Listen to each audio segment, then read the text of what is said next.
come è stato pensato questo momento? Ma ogni anno il momento della preghiera per l'unità nasce sempre da una proposta che viene pensata nel mondo da una comunità, quest'anno i cristiani dell'Indonesia.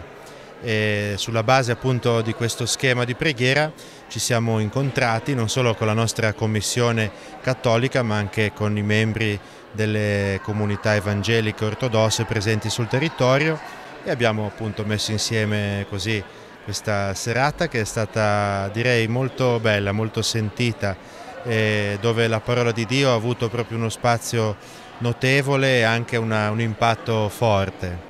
È molto importante che impariamo tutti insieme a affidare alla preghiera il nostro impegno per l'unità dei cristiani, non soltanto quando celebriamo la settimana. Per questo abbiamo distribuito un impegno per realizzare la giustizia e dovremo pregare per questo per tutto l'anno.